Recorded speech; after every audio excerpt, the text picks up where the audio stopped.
The fine June rain fell over Consolation Cemetery in London, casting a melancholic veil over its marble avenues.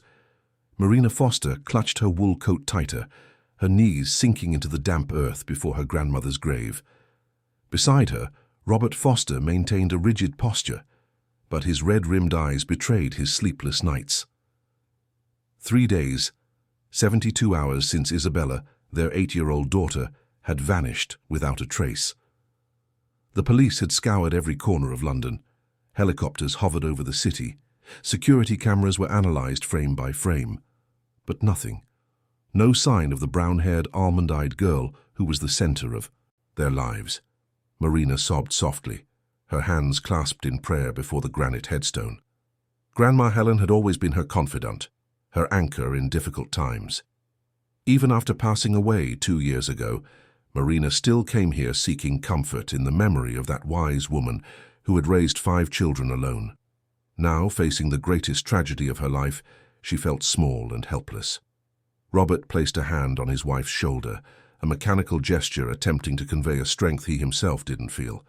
Foster & Associates Construction, an empire they had built together over 15 years, seemed irrelevant now. The buildings they had erected throughout the capital city, the architectural awards, the multi-million-pound contracts, all of it was dust compared to Isabella's smile. Robert's cell phone vibrated in his pocket for the 20th time that morning. He ignored it. His secretary had clear instructions not to disturb him unless there was news about Isabella. The messages were from partners, from his lawyer, from journalists wanting statements. Nothing that mattered.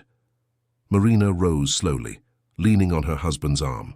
Her eyes scanned the cemetery, observing other families in their private grief, colourful flowers on grey tombs, lives continuing despite the pain. It was then that she saw it. Among the rows of older headstones, a small frail figure moved with difficulty, carrying a plastic bag too large for her size. A girl of about 10, wearing a faded t-shirt and worn flip-flops, was collecting aluminum cans left by careless visitors. Her dark hair was tied in a messy ponytail, and her tanned skin glistened with the sweat of effort despite the cold. Marina observed the scene with a mixture of pity and discomfort. How could such a young child be here working instead of being at school? Where were her parents? The girl bent down to pick up a can near a pink marble grave, and it was in that movement that it happened. A timid ray of sun pierced through the clouds and reflected off something golden on the child's neck. Marina felt her heart stop. Her eyes widened, and she took a step forward, then another, as if pulled by an invisible force. It couldn't be, it was impossible, but as she drew closer, the certainty solidified in her chest like ice. The necklace, the heart-shaped pendant with the initials M, R, and I intricately intertwined in delicate filigree. An exclusive piece of jewellery, commissioned from a renowned jeweller on Bond Street, custom-made to symbolize the unity of the Foster family. Marina, Robert, and Isabella. A gift they had given their daughter on her last birthday, just 3 months ago. The piece was unique, impossible to replicate, with a small diamond embedded in the center of the heart. The girl looked up and met Marina's eyes, fixed on her. Startled by the intensity of that gaze, she took a step back, but Marina was already running towards her. Robert, noticing his wife's sudden movement, ran after her, without understanding what was happening. Marina reached the girl and held her by the shoulders, her gaze fixed on the golden necklace hanging over the worn t-shirt. The girl tried to break free, frightened, but Marina held her firmly, her voice coming out in a hoarse whisper. "Where did you get that?" The girl looked down, confused, her hands instinctively clutching the necklace in a protective gesture. "Get what?" "This." Marina pointed to the jewelry with a trembling finger. "Where did you get this necklace?" Robert arrived beside them, breathless, and his eyes widened as he recognized the piece. Isabella. The name came out as a groan from his lips. The girl looked from one to the other, seeing the desperation etched on their faces. "I didn't steal it, I swear. She gave it to me." "She?"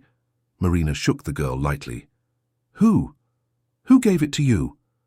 "Your daughter." The girl spoke with simplicity. "Isabella. She's at my house." The world seemed to stop.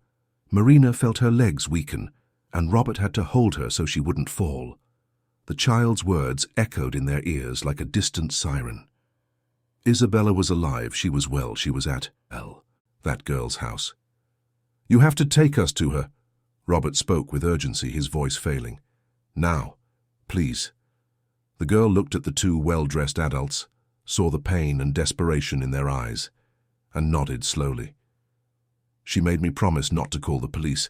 She said she wanted to see if you would really look for her." Marina felt the words like a stab. What did that mean? Why would Isabella ask for such a thing? The girl began to walk towards the cemetery exit, and the couple followed her like automatons.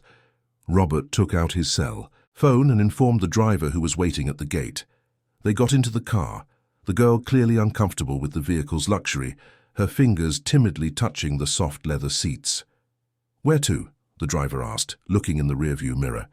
"To Brixton," the girl replied softly. "On the border with South London." The driver exchanged a look with Robert in the mirror, but said nothing. He turned on the GPS and started the journey. The journey would be long, crossing the city from end to end. Marina held the girl's hand, her eyes pleading for answers. "How did you find my daughter?" The girl looked out the window, watching the grey city pass by. She was sitting on the sidewalk near her school, crying. "That was 3 days ago, in the afternoon. I stopped to ask if she was okay, and she hugged me tight, asking for help. She said she didn't want to go home." "And you didn't call the police?" Robert asked, trying to control his tone of voice. "She begged me not to. She said she wanted to see how long it would take you to realize she was gone." Marina covered her mouth with her hand, stifling a sob. The words were like blades cutting deep into her conscience. The girl continued. "I took her to my house. My mum works as a cleaner and only comes back at night, so it was just the two of us during the day. I gave her food, let her sleep in my bed. She cried a lot at first, but then she started playing, drawing. She said she felt happier there than at home." "Impossible," Robert murmured. "Our daughter has everything. Everything a child could want." The girl turned to him, her dark eyes carrying a wisdom that didn't match her age. "She doesn't have you." Marina closed her eyes, feeling warm tears stream down her face. The child's words echoed truth she had been avoiding for months, perhaps years. How many times had she cancelled dinners with Isabella because of last-minute meetings? How many school performances had she missed because an important client demanded her presence? The car drove through the districts of London, and the landscape gradually changed. The glass-fronted buildings and wide avenues gave way to simpler constructions, narrow streets, graffitied walls. The traffic became more chaotic, motorbikes zigzagging between cars, street vendors, at the traffic lights. Finally, they arrived in Brixton. The driver drove slowly through the steep streets, where unplastered brick houses were piled one on top of the other, forming a vertical labyrinth. Children played barefoot in the street. Loud music came from a nearby house, and the smell of food mingled with that of open sewers in some spots. "Here." The girl pointed to an alleyway too narrow for the car to pass. "We have to go on foot." Robert instructed the driver to wait, and they got out of the vehicle. Curious glances turned towards the couple, clearly out of place in their expensive clothes and awkward demeanor. Marina clutched her handbag tightly, while Robert kept a protective hand on her back. They followed the girl through narrow alleyways, climbing irregular stairs, passing houses where blaring televisions competed with loud conversations. Finally, the girl stopped before a wooden and brick shack with a single room visible through the half-open door. "She's here." The girl pushed the door open, and Marina and Robert entered behind her. The room was small, clean despite its precariousness. A single bed leaned against the wall, a small table with 2 chairs, a 2-burner stove, improvised shelves with provisions. And on the floor, sitting on a piece of cardboard with colored pencils scattered around, was Isabella. Isabella lifted her eyes from the drawings scattered on the floor and met her parents' gaze. There were no shouts of joy, no rush into her mother's arms. Isabella simply looked at Marina and Robert with an empty, almost resigned expression before returning her attention to the drawing she was coloring. It was a simple house, with flowers in front and a bright yellow sun in the sky. Marina felt her knees weaken again. Where was the relief she expected to see on her daughter's face? Where was the child who used to run, shouting "Mummy" whenever she came home? "Isabella," Marina whispered, taking a step forward. Isabella remained silent, methodically colouring the petals of a red flower. Robert approached and knelt beside his daughter, his large, trembling hand delicately touching her small shoulder. "Daughter, we were desperate. Are you all right?" "I am." The answer came in a monotone, emotionless. Marina knelt on the other side, her eyes scanning her daughter's body for any sign of injury. Isabella was wearing clothes that were clearly not hers, an oversized t-shirt and elastic shorts. Her hair was clean and combed. There was a small bandage on her knee. "Are you hurt?" Marina touched the bandage carefully. Isabella shook her head. "I fell playing yesterday. Julia took care of me." Julia. Marina looked at the girl who had brought them there, realizing she hadn't even known her name until that moment.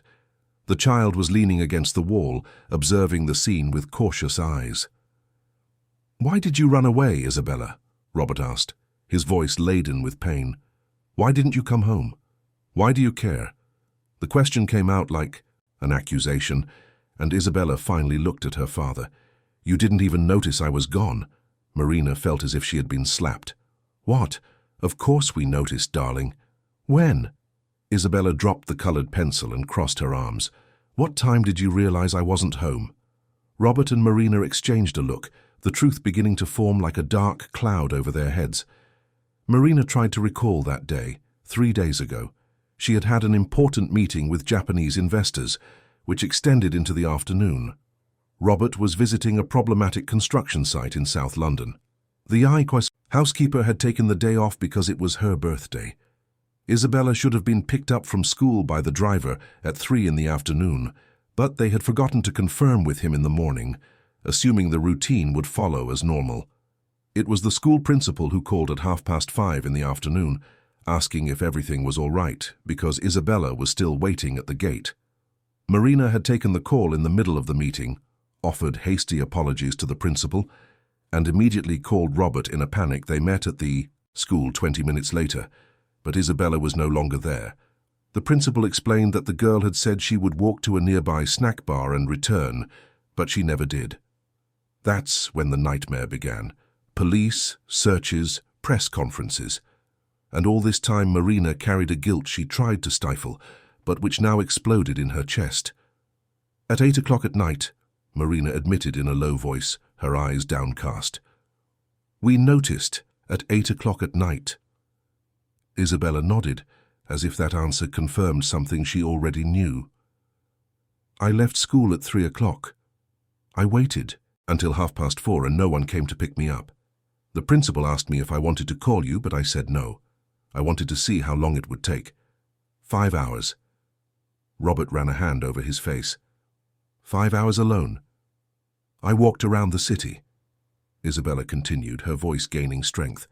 "I went into shops, sat in parks, watched people pass by. No one saw me. No one asked if I was lost. It's like I was invisible. Until Julia saw me." The girl leaning against the wall blushed slightly at the mention. Isabella smiled at her, the first sign of genuine emotion since her parents arrived. "She asked me if I was okay. She offered me a piece of bread she was eating. She brought me to her house." Marina looked at Julia with a mixture of gratitude and shame.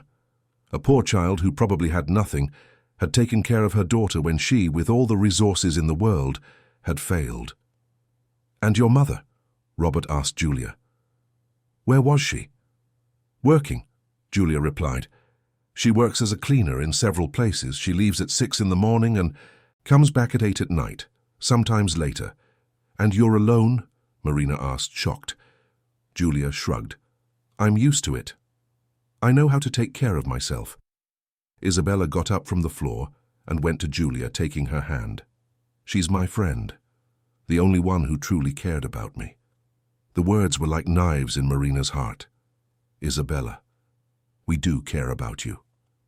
Robert tried to argue, but his voice sounded weak even to his own ears. Isabella turned to her parents, and for the first time her tears began to fall. "When was the last time you had dinner with me? When was the last time you helped me with my homework? When was the last time you tucked me into bed? Marina opened her mouth, but no words came out. She tried to remember, but the memories blurred into a fog of meetings, contracts, business trips. You forgot my dance recital last month, Isabella continued, her voice breaking. I was the only child without my parents in the audience. You promised to come to my school birthday party, but you cancelled at the last minute because of a meeting. The teacher had to comfort me, because I cried in front of everyone. With each accusation, Marina felt her heart break a little more. How had they let it come to this point? How had they failed so completely the most important person in their lives? Robert approached his daughter, kneeling to be at her height. Isabella, my love, I'm so sorry. We are so sorry. We didn't realize how much we were neglecting you. But this will change. I promise it will change. Isabella looked at her father with skepticism. How many times have you promised that before? Marina joined Robert, her knees touching the cold floor of the shack. She held her daughter's small hands between hers. This time is different, Isabella. We almost lost you. These 3 days were hell on earth. There is nothing in this world more important than you. Nothing. The company can go bankrupt, we can lose everything, but without you, nothing makes sense. Isabella looked into her mother's eyes, searching for sincerity. What she saw there must have touched something within her, because her shoulders relaxed slightly. Julia squeezed Isabella's hand. I think they're serious, Bella. You should give them a chance. Isabella wiped her tears with the back of her hand. Can I bring Julia to visit our house? Marina blinked, surprised by the request. Of course you can, my love. Whenever you want. And her mother, too. Isabella nodded slowly. All right, I'll come home. But you have to really promise. No lies. We promise. Robert and Marina spoke in unison, pulling their daughter into a tight hug. Isabella finally gave in, her small arms wrapping around her parents' necks, and the trio remained there, kneeling on the shack's floor, crying tears of relief, guilt, and promises of a new beginning. Julia watched the scene with a small smile until the shack door suddenly opened. A woman of about 40, wearing a cleaner's uniform and carrying a large bag, stopped at the entrance, her eyes wide as she saw the scene before her. Julia? What's going on? The girl ran to her mother. Mum, these are Isabella's parents. The woman looked from Julia to the wealthy couple kneeling on her floor, to Isabella still clinging to them, and understanding slowly dawned on her expression. You're the parents who have been on television, the woman said, placing her bag on the floor. The ones looking for your missing daughter. Marina and Robert stood up, straightening their clothes. Robert extended his hand to the woman. I'm Robert Foster, and this is my wife, Marina. You must be Julia's mother. I'm Teresa. The woman shook his hand, her eyes still confused. Teresa looked from Robert to Marina, then at the two girls, trying to process the surreal situation unfolding in her home. Her feet ached after nearly 14 hours of work, cleaning offices in London's financial district. All she wanted was to take a shower and collapse into bed, but there she was, standing before two millionaires whose faces had been dominating the news for the past 3 days. Julia, you've been looking after their daughter all this time? Teresa asked, her voice a mix of incredulity and concern. She was crying in the street, Mum, Julia explained, standing her ground. She said she didn't want to go home. I asked her not to call the police, so I brought her here. Teresa ran a hand over her face, exhausted. Do you have any idea the entire city was looking for this girl? That the police mobilized hundreds of people? I know, Julia lowered her eyes, but she asked me not to tell. She wanted to see if her parents really cared. Marina felt the words like a punch to the gut. Teresa pulled up a chair and sat down heavily. She looked at Isabella, who was still holding Julia's hand. Are you all right, child? Isabella nodded. Auntie Julia took very good care of me. Teresa sighed deeply. I don't know if I should be angry with my daughter or proud of her. Proud, Robert intervened, his voice thick with emotion. Your daughter saved mine, and we are eternally grateful. Teresa studied the businessman's face, seeing the sincerity. There, she nodded slowly. Well, the important thing is that everything is resolved now. You can take the girl back home. But first, Marina approached Teresa, we need to thank you somehow. What can we do? Teresa raised her hand. You don't need to do anything. I did what any mother would do upon seeing a child in need of help. Please, Robert insisted. At least, let us compensate you for the costs you incurred, the food, the care. It was nothing much. Teresa stood up. A few simple meals, nothing that deserves compensation. Now, if you'll excuse me, I need to take a shower. I work early tomorrow. Marina recognized in Teresa's demeanor the pride of someone who didn't accept charity. She respected that, but made a silent promise to find a way to repay the kindness of that family. Isabella hugged Julia tightly. You'll really visit me, won't you? I will, Julia promised. And you'll come here too. Promise. Isabella smiled, a genuine smile Marina hadn't seen in months. The Foster family left the shack, descending the uneven steps back to the alley where the driver was waiting. Curious neighbors watched from windows and doorways, and some young. People with cell phones began taking photos of the clearly wealthy couple walking through the inner-city neighborhood. Robert tried to ignore it, focused on getting his family safely back home. In the car, Isabella sat between her parents, and Marina hugged her the entire way, as if fearing the girl might disappear again if she let go. Robert held his daughter's free hand, their fingers tightly intertwined. They arrived at their mansion in Kensington around 10 that night. The three-story house, with elaborate gardens and wrought-iron gates, seemed even more oppressively empty than before. Marina helped Isabella take a bath, dressed her in her favorite unicorn pajamas, and for the first time in years, lay down in her daughter's bed with her, softly singing lullabies she had forgotten she knew. Robert sat on the edge of the bed, stroking their daughter's hair until she fell asleep. When they finally left the room, leaving the door ajar and the hallway light on, just as Isabella liked, the two embraced in the corridor, crying silently. We almost lost her, Marina whispered against her husband's chest. We won't let that happen again, Robert promised. We'll change for real. They went down to the enormous modern kitchen, where the stainless steel refrigerator gleamed immaculately. Marina prepared tea while Robert turned on the cell phone he had kept off for hours. The screen immediately exploded with notifications, messages, missed calls, news alerts. Robert opened the news app and froze. Marina, you need to see this. Marina approached, looking over her husband's shoulder. The screen showed photos of them leaving the inner-city neighborhood with Isabella. The headlines were devastating. Millionaires find missing daughter living in a shack in Brixton. Negligent entrepreneurs recover runaway daughter. 8-year-old girl prefers inner-city neighborhood to luxury mansion. Comments on social media were even worse. Thousands of people expressed outrage, accusing the couple of negligence of being absent parents who valued money more than their own daughter. Hashtags calling for them to lose custody of Isabella were trending. Robert scrolled from one news story to another, his face paling with each headline. They're crucifying us. Marina sat down heavily on a kitchen stool. And they're right. We failed our daughter. Robert's cell phone rang. It was his main partner, Marcus Anderson. Robert answered, putting it on speakerphone. Marcus, we found Isabella. She's fine. That's good, Robert. Truly relieved. Marcus's voice sounded tense. But we need to talk about the company's situation. Several clients are calling, concerned about Foster Construction's image. Some are threatening to cancel contracts. Not now, Marcus. Robert rubbed his face. We just got our daughter back. I understand, but... Robert hung up before Marcus could continue. He threw his cell phone onto the kitchen counter. To hell with the company. Marina looked at her husband, surprised. In 15 years of marriage, she had never heard him say anything like that. Robert met her gaze. I'm serious, Marina. Isabella asked when the last time we had dinner with her was, and I couldn't remember. Our own daughter, and I can't remember the last meal we had together. Tears streamed down Marina's face. I can't either.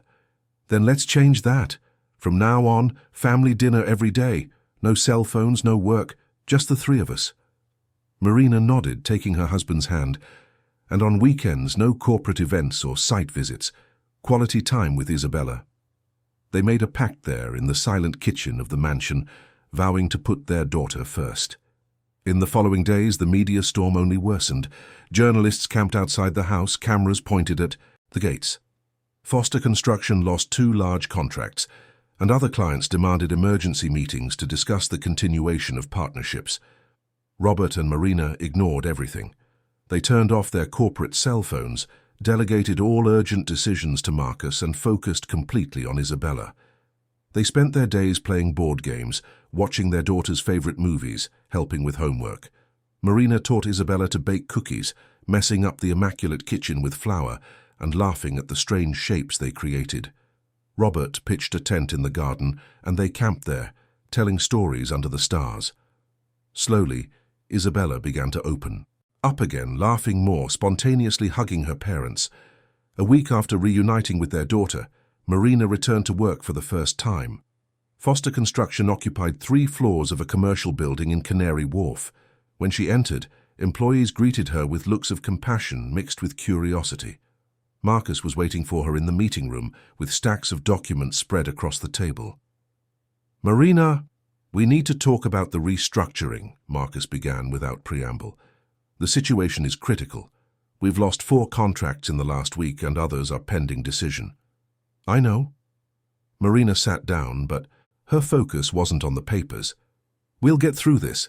Marcus pushed a folder towards her. "I've prepared a restructuring plan. We need significant changes in management, public relations, even in the corporate ownership structure to regain market confidence." Marina flipped through the documents Marcus had prepared, but something about his urgency bothered her. Corporate restructuring seemed too extreme for the situation. "We'll discuss this with Robert before making any decisions." Marina closed the folder. Marcus hesitated. "Robert is very emotionally vulnerable right now. Perhaps it's better that we, as partners, make the necessary decisions to save the company he built." "And that's exactly the attitude that almost made us lose our daughter." Marina stood up. "Always thinking we know best, always making decisions without consulting. Not anymore, Marcus. Everything will be decided jointly, as it should always have been." She left the room, leaving Marcus with a frustrated expression. Marina spent the rest of the day organizing her work routine. She delegated less important meetings, blocked off afternoons to be present when Isabella returned from school, and set a strict limit of not working after 6 in the evening. Meanwhile, in a commercial building a few blocks away, Teresa pushed her cleaning cart down the silent corridor of the 12th floor. It was almost 8 at night, and most offices were already empty. She cleaned that building 3 times a week, always on the night shift, when the executives had already left. She started with the consulting firm's office at the end of the corridor, emptying bins and wiping surfaces. The wall separating that room from the adjacent office was thin, and Teresa often heard conversations leaking from one side to the other. Normally she ignored it, focused on her work, but that night as she cleaned the meeting table, a familiar voice caught her attention. It was Marcus Anderson. Teresa recognized him because she cleaned Foster Construction's offices on Tuesdays and Thursdays. She knew all the executives by sight, though they rarely noticed her. Marcus's voice came from the office next door, likely on the phone. Teresa had no intention of eavesdropping, but the words carried clearly through the wall. "It has to be now, while Robert is emotionally unstable. He'll sign anything if I present it as a solution to save the company." Teresa stopped cleaning, her hand freezing in mid-air with the cleaning cloth. "I've already prepared the transfer documents. Once he signs, we'll have controlling interest. Foster Construction will be ours, and the Fosters will be left with less than 30%. Teresa's heart raced. This wasn't right. She continued listening, now deliberately leaning against the wall. "No, he won't suspect. I've been his best friend for 15 years. He trusts me completely." Marcus chuckled, a cold sound that sent shivers down Teresa's spine. "By the time he realizes what happened, it'll be too late." Teresa felt nauseous. She knew that kind of betrayal, had seen throughout her life how people trusted those they shouldn't. But what could she do? She was a cleaner, invisible to these people. Who would believe her? She finished cleaning quickly and left the floor. Throughout the bus ride home, the conversation she had overheard echoed in her mind. She arrived at the shack almost at 10 at night, finding Julia still awake, doing homework by the dim light of the lamp. "Mom, Isabella called today." Julia smiled. "She said her parents are spending more time with her. She said they're very different." "That's good, dear." Teresa put her bag on the floor and sat on the bed, exhausted. Julia noticed the concern on her mother's face. Did something happen at work? Teresa hesitated. She didn't want to involve her daughter in adult problems, but she also knew that Julia was incredibly perceptive for her age. "I heard something at the office today, something I shouldn't have heard." Julia dropped her pencil and approached her mother. "About what?" "About Isabella's father. There's a man trying to steal his company." Julia's eyes widened. "Are you sure?" "I heard the conversation clearly." Teresa rubbed her face. "But I don't know what to do. Who will believe me?" Julia was silent for a moment, thinking. Then her eyes brightened. "You can record the conversation next time." Teresa looked at her daughter, surprised. "Record? With your cell phone?" Julia pointed to Teresa's old phone. "If you record it, you'll have proof." "But that's not—" Teresa started to protest, then stopped. "Not what, right? That man was planning to steal the company from someone who had been kind to them, who had a daughter, who had become Julia's friend. Doing nothing would be complicity. You think I should? I think they were kind to us, Mom. Isabella is my friend. It's not fair to let someone steal from her parents." Teresa nodded slowly. She was right. "Next Thursday, I'll go back to that floor. If he's there again, I'll try to record." In the following days, Teresa couldn't stop thinking about the plan. Part of her thought it was absurd to get involved in matters that didn't concern her. But another part, the mother who had raised a daughter with solid values despite all difficulties, knew that doing the right thing wasn't always convenient. Thursday arrived. Teresa went to work as usual, but this time she carried her fully charged cell phone in her uniform pocket.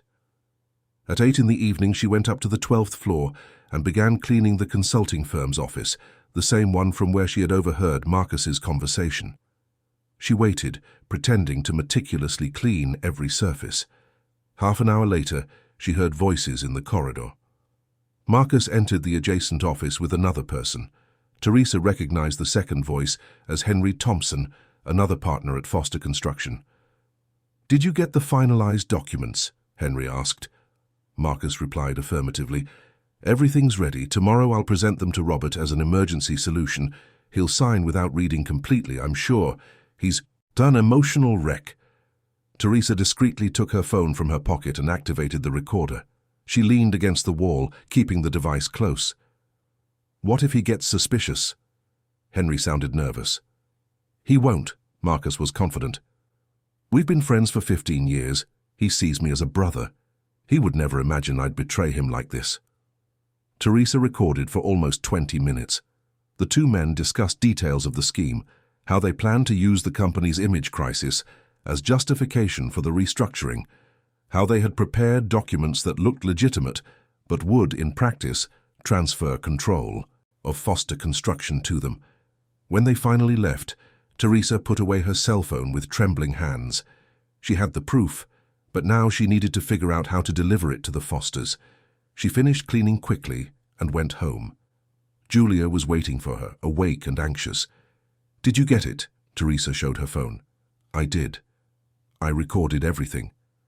Julia clapped her hands, but then frowned. "How are we going to deliver it to them? We can't just call. They might think it's a prank call." Teresa thought for a moment. "We'll go in person. Tomorrow's Friday. I don't work nights. We can go to their house." "But, Mom, will they even receive us?" Julia questioned. "If we mention Isabella, I'm sure they will." Teresa was determined. The next day, as soon as Julia returned from school, the two took 2 buses to Kensington. The sun was setting when Teresa and Julia got off on Angel Street, walking along the tree-lined streets until they reached the imposing gate of the Foster mansion. Teresa pressed the intercom, with Julia nervous beside her. A female voice answered. "Yes?" "It's Teresa and Julia," Teresa said loud and clear. "We urgently need to speak with Mr. Robert or Mrs. Marina." There was a pause. Then Marina's voice, surprised. "Teresa, is that really you? One moment." The gate opened with an electric hum.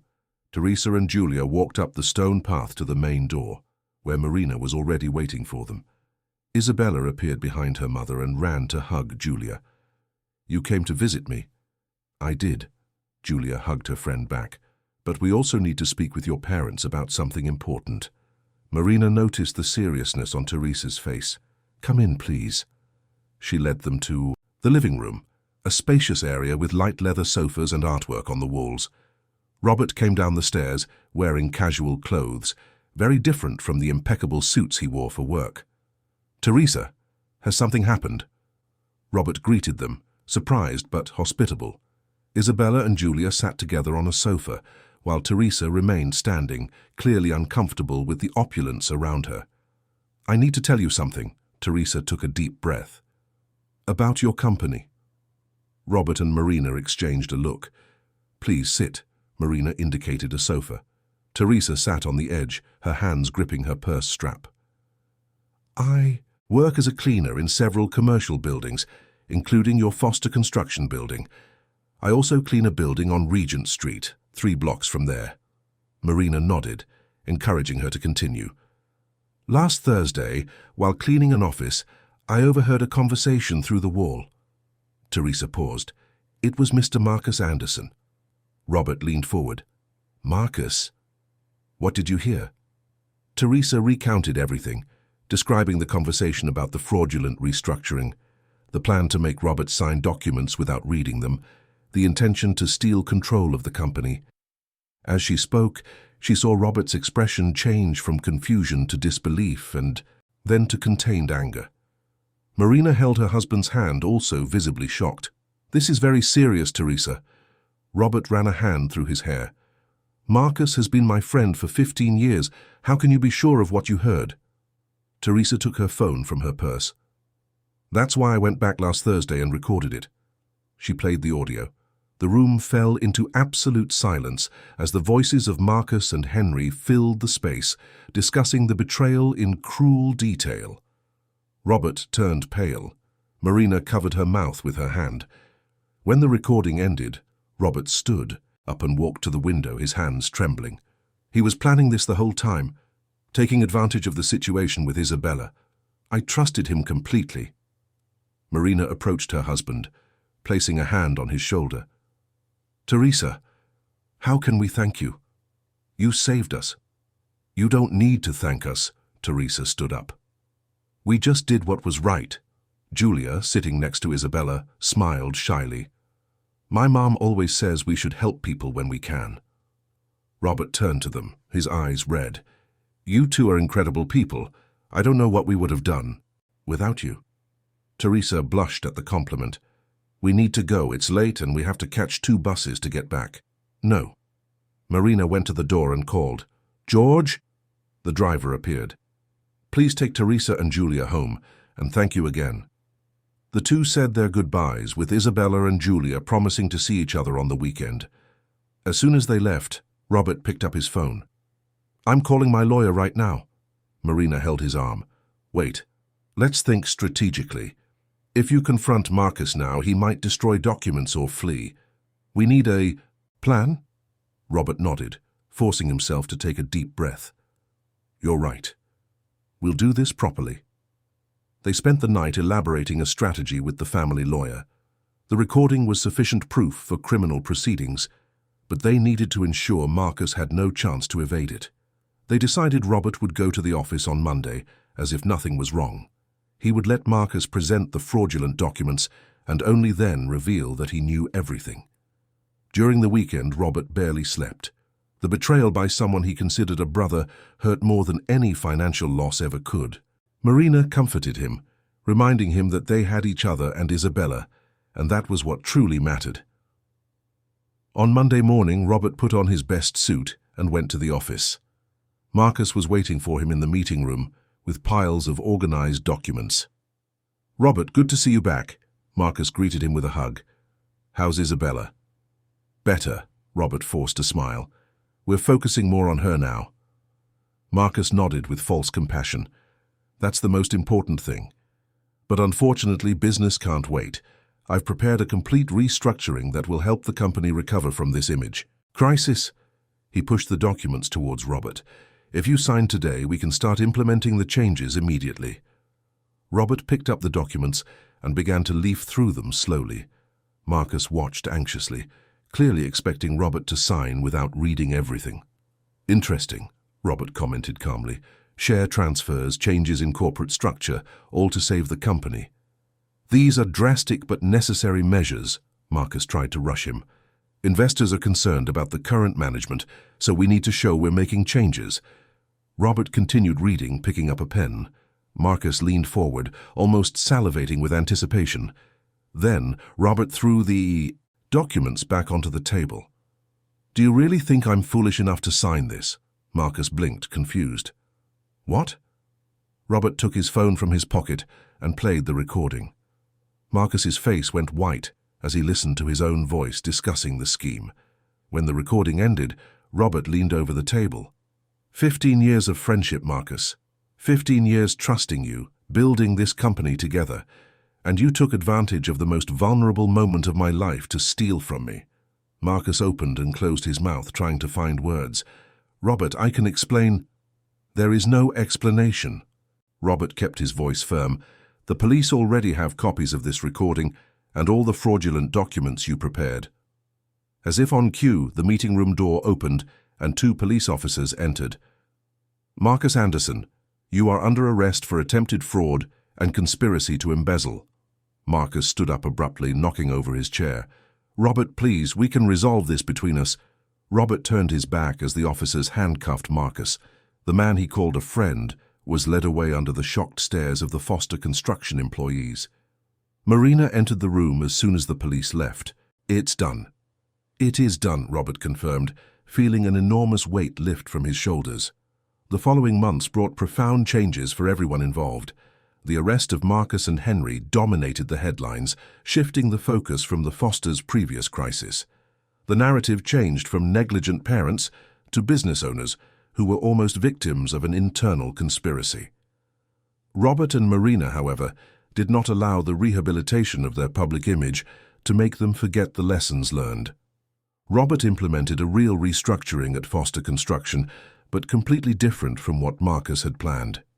He set work-hour limits for all employees, including executives. No one could work more than 9 hours a day or take work home on weekends. He created a daycare within the company for employees' children and instituted family days where workers could bring their children to see their parents' workplace.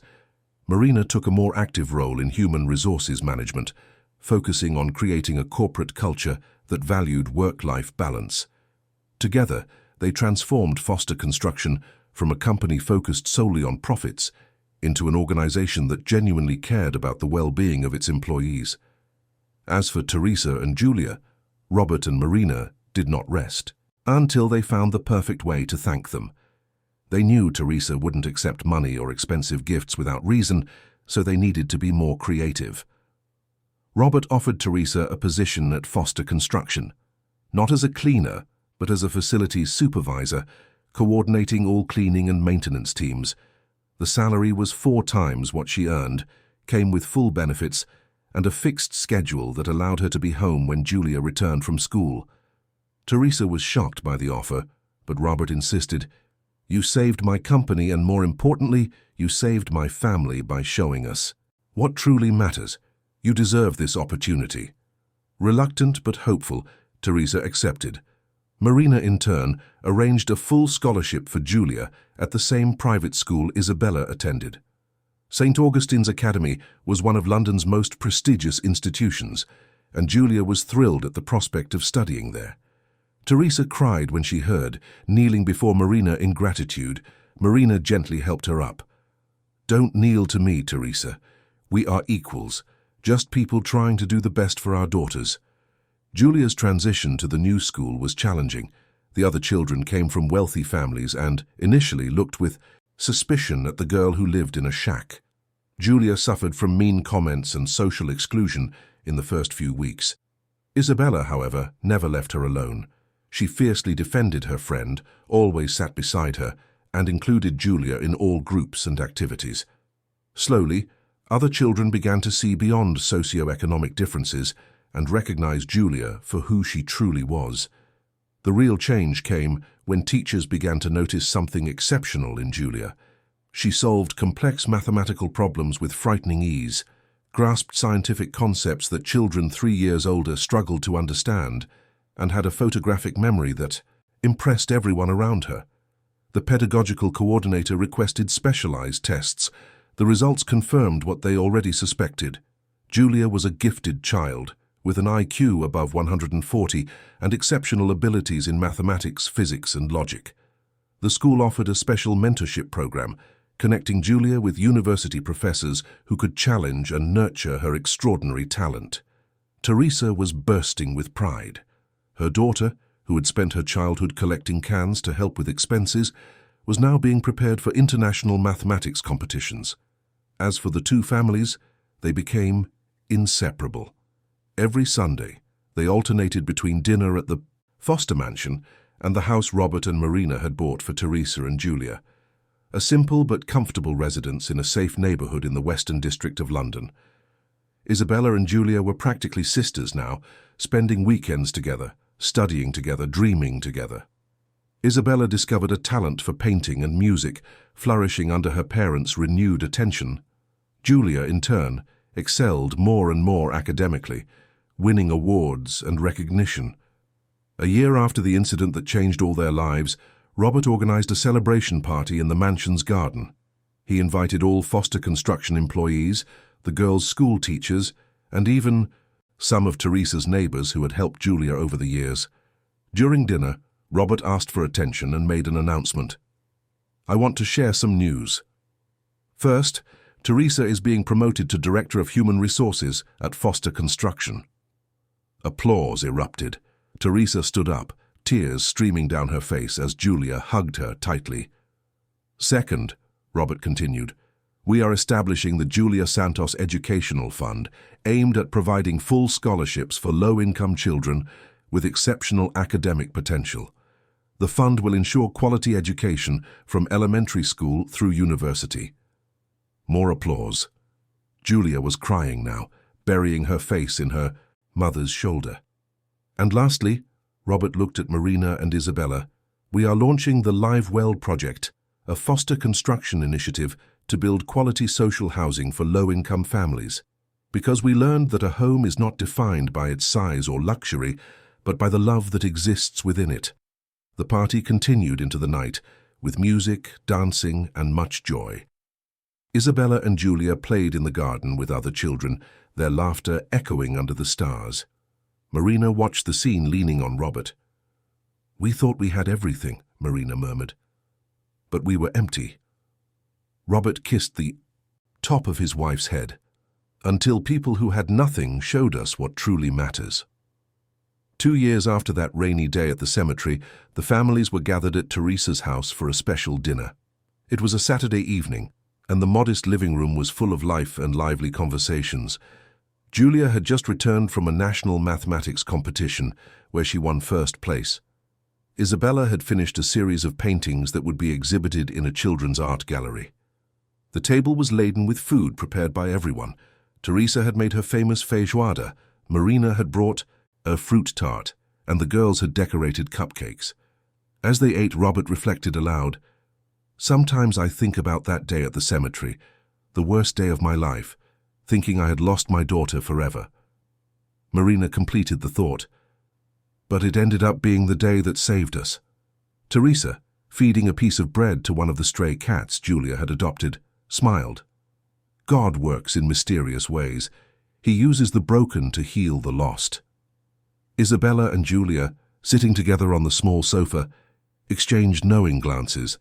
They knew their lives had intertwined in a way that no money could buy, no social position could define.